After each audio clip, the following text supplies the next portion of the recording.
আসসালামু আলাইকুম ওরহমতুল্লাহ। সম্মানিত ভাই, আশা করি সবাই আল্লাহ তালার মেহেরবানিতে ভালো আছেন। প্রিয় ভাই, ইকামা হারিয়ে গেছে, ভয় পাওয়ার কিছু নেই। আজকের ভিডিওতে জানব সৌদি আরবে ইকামা হারিয়ে গেলে কি করবেন ধাপে ধাপে। ইকামা হারিয়ে গেলে করণীয় পদক্ষেপসমূহ। ধাপ ১, তাৎক্ষণিক পদক্ষেপ। কফিল বা কোম্পানিকে জানান। ইকামা হারানোর সাথে সাথেই যত দ্রুত সম্ভব আপনার কফিল বা কোম্পানির মাসউল বা এইচআর ডিপার্টমেন্টকে জানান। এটি সবচেয়ে গুরুত্বপূর্ণ প্রথম পদক্ষেপ। দেরি করলে জরিমানা বাড়তে পারে বা আইনি জটিলতা হতে পারে। হারানোর স্থান সম্পর্কে কফিলকে একটি ধারণা দিন। ধাপ ২, পুলিশ রিপোর্ট, বালাগ। যাওয়াজাতে রিপোর্ট। আপনার কফিল বা কোম্পানির প্রতিনিধিকে নিকটস্থ যাওয়াজাত পাসপোর্ট অফিসে গিয়ে ইকামা হারানোর বিষয়ে একটি আনুষ্ঠানিক রিপোর্ট বা বালাগ করতে হবে। কিছু ক্ষেত্রে অনলাইনে আপসার প্ল্যাটফর্মের মাধ্যমেও রিপোর্ট করা যায়। পুলিশকে জানানোর প্রয়োজন। অনেক সময় যাওয়াজাত থেকে পুলিশ ক্লিয়ারেন্সের প্রয়োজন হতে পারে, বিশেষ করে যদি ইকামাটি চুরি হয়ে থাকে। ধাপ ৩, জরিমানা প্রদান।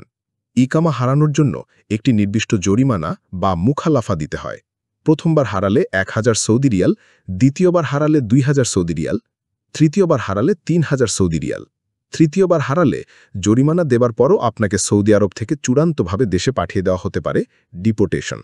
এই জরিমানা আপনার কফিল বা কোম্পানিকে সরকারের নির্ধারিত পদ্ধতিতে, যেমন সাদাত পেমেন্ট সিস্টেমে পরিশোধ করতে হবে। ধাপ ৪, নতুন ইকামার জন্য আবেদন।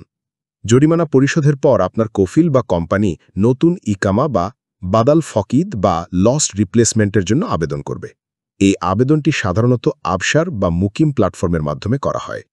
প্রয়োজনীয় কাগজপত্র যা আপনার কফিলকে জমা দিতে হবে: আপনার পাসপোর্টের মূল কপি এবং ফটোকপি, ভিসার পাতা সহ, হারিয়ে যাওয়া ইকামার ফটোকপি যদি থাকে, 2 কপি পাসপোর্ট সাইজের ছবি, সাদা ব্যাকগ্রাউন্ড, কফিল বা কোম্পানির পক্ষ থেকে যাওয়াজাতের মহাপরিচালক বরাবর একটি চিঠি যেখানে ইকামা হারানোর বিস্তারিত বর্ণনা থাকবে, জরিমানা প্রদানের রসিদ, নির্ধারিত আবেদন ফর্ম পূরণ করতে হবে। ধাপ ৫, যাওয়াজাত অফিসে যাওয়া প্রয়োজনে। অনেক ক্ষেত্রে আবেদন জমা দেওয়ার জন্য আপনার কফিলের প্রতিনিধি বা মন্দুবের সাথে আপনাকেও যাওয়াজাত অফিসে যেতে হতে পারে। সেখানে আপনার পাসপোর্টের সাথে সব তথ্য যাচাই করা হবে। ধাপ ৬, নতুন ইকামা সংগ্রহ। সকল প্রক্রিয়া সম্পন্ন হলে এবং আবেদন অনুমোদিত হলে যাওয়াজাত থেকে নতুন ইকামা প্রিন্ট করে দেওয়া হবে। সাধারণত কয়েক কার্যদিবসের মধ্যেই নতুন ইকামা হাতে পাওয়া যায়। গুরুত্বপূর্ণ কিছু বিষয়। দ্রুত ব্যবস্থা নিন। ইকামা হারানোর ২৪ ঘন্টার মধ্যে কফিলকে জানানো জরুরি।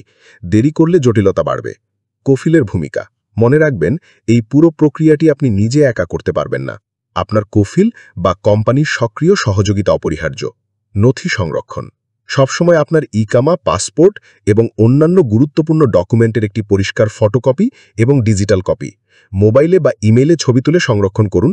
এটি ভবিষ্যতে অনেক ঝামেলা থেকে আপনাকে বাঁচাবে, ইনশাল্লাহ। প্রিয় ভাই, আর কোনো কিছু জানার থাকলে আমাদেরকে কমেন্টস করবেন, ইনশাল্লাহ আনসার দেওয়ার চেষ্টা করব। ভিডিওটিকে শেয়ার করে দিবেন। ইনশাল্লাহ নতুন কোনো তথ্য সমৃদ্ধ ভিডিও নিয়ে আবার আসব। আল্লাহ আপনাদের সার্বিকভাবে ভালো রাখুন। আসসালামু আলাইকুম ওয়া রাহমাতুল্লাহ।